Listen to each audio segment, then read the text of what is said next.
Imaginez la scène. Vous vous réveillez un matin, vous allez à la cuisine pour votre café, et là, au beau milieu du tapis, il y a ça, un petit cadeau sans vie de la part de votre boule de poil préférée. Ça vous parle? Avant de pousser un cri d'horreur ou de pester, essayons de comprendre pourquoi les chats nous ramènent des souris ou des oiseaux morts, et ce qu'ils essaient vraiment de nous dire par ce geste. Croyez-le ou non, la signification de ce comportement est bien plus touchante et complexe qu'il n'y paraît au premier abord. Pour percer le mystère de cet étrange rituel, il faut remonter des milliers d'années en arrière. Les chats, même les plus paresseux et les plus casaniers, sont par nature des prédateurs. Leur domestication fut en quelque sorte un marché. Ils chassaient les rongeurs et les humains leur offraient un abri et de la nourriture. Mais les instincts ne disparaissent jamais. Sous l'apparence de votre adorable boule de poil se cache toujours un chasseur habile et impitoyable qui agit selon les lois de la nature sauvage. Alors, mettons les choses au clair. Que se passe-t-il donc dans cette petite tête poilue au moment de ce don? La première et la plus fondamentale des raisons de ce comportement, c'est bien sûr l'instinct de chasseur, profondément ancré. Voyez-vous, cette adorable boule de poil qui ronronne tranquillement sur vos genoux est en réalité un descendant direct de prédateurs sauvages d'une efficacité redoutable. Des milliers d'années d'évolution ont façonné son corps et son esprit dans un but unique, traquer, attraper et vaincre. Des griffes acérées, une réactivité fulgurante, une ouïe parfaite, tout cela n'est pas fait pour courir après un pointeur laser, c'est l'arsenal d'un professionnel hérité de ses ancêtres. Et c'est ici que réside un point essentiel que beaucoup oublient. Les chats ne chassent pas uniquement par faim. Pour un chat, la chasse n'est pas qu'un simple moyen de se procurer de la nourriture. C'est un jeu passionnant, une énigme complexe à résoudre, une montée d'adrénaline. Le processus même de traque, d'approche furtive et de bond fulgurant lui procure un immense plaisir. C'est à la fois son métier, son passe-temps et sa passion. C'est pourquoi un chat parfaitement repu, dont la gamelle déborde de croquettes, passera des heures à chasser avec délectation un reflet lumineux ou une mouche. Il n'a pas faim. Il ne fait que mettre en œuvre un programme ancré en lui par la nature elle-même. Mais alors, une question logique s'impose. Pourquoi ne dévorent-ils pas leur proie eux-mêmes? Pourquoi vous l'apportez, organisant cette présentation, disons-le peu ragoûtante? Et c'est là que les choses deviennent fascinantes. Préparez-vous, car cette théorie pourrait bien changer radicalement votre perception de votre compagnon félin. Découvrez la principale hypothèse, le chat éducateur. Dans la nature, lorsqu'une chatte met bas, une immense responsabilité lui incombe. Non seulement elle doit nourrir ses petits, mais aussi leur enseigner à chasser et à se débrouiller seuls. C'est un apprentissage essentiel à leur survie.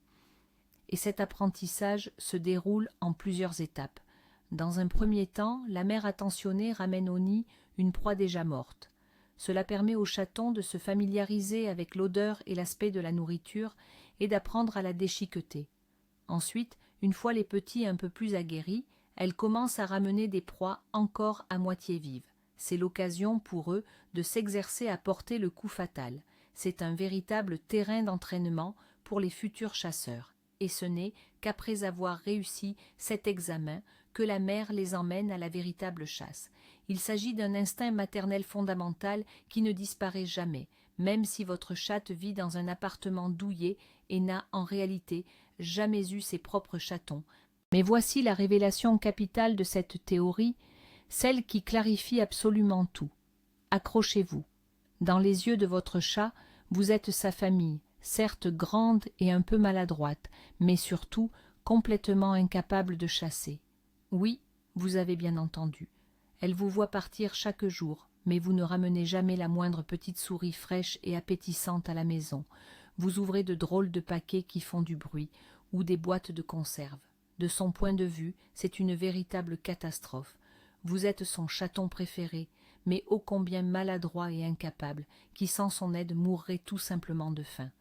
C'est là que son instinct maternel ou protecteur s'active à plein régime. Ce cadeau sur votre paillasson n'est pas une tentative de vous effrayer ou de vous irriter. C'est sa manière désespérée de vous nourrir. Elle partage avec vous ce qu'elle a de plus précieux, sa proie. C'est comme si elle disait « Regarde, voilà à quoi ressemble la nourriture. Goûte, c'est bon pour toi. Apprends pendant que je suis là. » C'est le summum de l'affection dans le langage félin, même si pour nous, humains, cela peut paraître un tantinet déconcertant. C'est pourquoi il est crucial de comprendre. Il ne s'agit ni de vengeance, ni de malice, ni d'une quelconque intention de vous choquer. Au contraire, c'est la forme la plus aboutie de l'attention et de l'affection féline. Votre chat vous considère comme un membre de sa meute, un être dont elle doit prendre soin, mais à cette marque d'attachement s'ajoute un autre instinct puissant, celui qui explique pourquoi ce cadeau se retrouve précisément à l'intérieur de la maison. Il s'agit du désir d'apporter sa proie en lieu sûr. Imaginez la nature sauvage. Une prédatrice, après avoir attrapé une souris ou un oiseau, ne le mangera pas en plein air, là où des rivaux plus grands et plus forts pourraient lui voler sa nourriture. Elle l'emportera dans sa tanière, un abri discret et sécurisé. Et quel est l'endroit le plus sûr pour votre chat? Votre maison, bien sûr. Votre appartement et sa forteresse, son territoire, le centre de son univers. En ramenant sa prise à la maison, elle suit cet instinct ancestral. C'est comme si elle disait « Ouf, je suis en sécurité ici, je peux me détendre et manger tranquillement. » Et le fait qu'elle vous apporte ce trophée, au cœur même de son logis, ne fait que souligner la place unique et spéciale que vous occupez dans sa vie. C'est aussi une marque d'immense confiance. Réfléchissez-y. Dans le règne animal, partager la nourriture est un geste d'une importance capitale. Cela signifie que le chat ne vous considère pas comme un rival pour les ressources, ce qui est la base même de la survie dans la nature. Elle vous fait une confiance absolue et vous intègre pleinement à son groupe, sa tribu, comme diraient les éthologues pour les félins sociaux. Pour elle, vous n'êtes pas seulement une source de nourriture et de caresses, vous êtes sa famille. Et en tant que membre de cette famille, vous avez droit à votre part du butin. D'ailleurs, il y a une observation très intéressante. C'est un comportement que l'on observe le plus souvent chez les chattes stérilisées, surtout les femelles, lorsqu'elles ramènent ces cadeaux. Pourquoi cela? Tout réside dans l'instinct maternel inassouvi. La nature l'a programmée pour être mère, éducatrice et pourvoyeuse. Mais comme elle n'a pas de vrai chaton, toute cette énergie puissante et irrépressible doit trouver un exutoire. Et vers qui cette énergie se tourne-t-elle? Sur vous, bien sûr. Vous devenez alors son chaton de substitution, son projet principal pour vous enseigner la survie dans ce monde complexe. Elle se sent responsable de votre bien-être. Il est important de comprendre que cela ne se limite pas toujours aux souris ou aux oiseaux. La notion de proie chez le chat peut être très large. Tout ce qu'il a réussi à capturer et à vaincre peut faire office de cadeau de prestige. Cela peut être un gros scarabée, une libellule, un lézard ou même une grenouille si vous habitez à la campagne. Et parfois, en l'absence de trophées plus appropriés, un chat peut vous apporter fièrement une simple grande feuille morte intéressante ou une touffe d'herbe. La logique est la même. Je l'ai trouvé, je te l'ai apporté, c'est précieux. Mais que se passe-t-il si vous avez un chat d'intérieur qui n'a vu la rue que de sa fenêtre et n'a jamais rencontré une vraie souris de sa vie? Ses instincts sont-ils en sommeil? Absolument pas. Il trouve simplement une autre manière de s'exprimer. Et alors, ce petit prédateur se met à chasser ce qui lui est accessible, et avec fierté, il vous apporte ses jouets. Le mécanisme est exactement le même. Il traque, il attaque, il vainc sa souris en peluche ou sa balle, et ensuite, avec le sentiment du devoir accompli, il vous rapporte son trophée.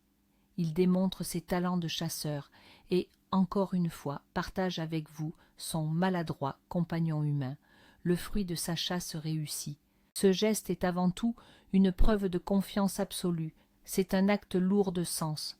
Pensez-y, dans le règne animal, partager sa nourriture est un enjeu vital. Cela signifie que le chat ne vous perçoit pas comme un rival pour les ressources, ce qui est la loi fondamentale de la survie en milieu sauvage.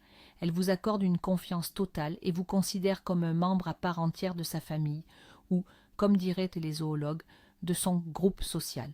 Vous n'êtes pas seulement pour elle une source de nourriture et d'affection, vous êtes sa famille. Et en tant que membre de cette famille, vous avez droit à votre part de la proie. À ce propos, Voici une observation particulièrement intéressante. Il est fréquent de constater que ce comportement, celui de ramener des cadeaux, est majoritairement observé chez les chattes stérilisées et plus particulièrement chez les femelles.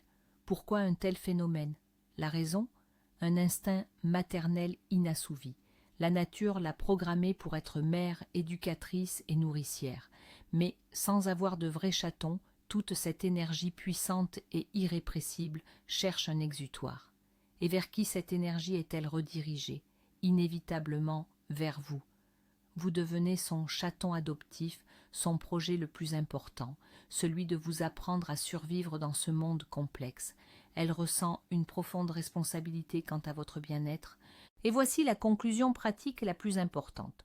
Quoi que vous ressentiez à ce moment précis, dégoût, horreur ou simple irritation, il est crucial de comprendre ceci. Punir votre chat pour une proie rapportée est absolument insensé, voire contre-productif.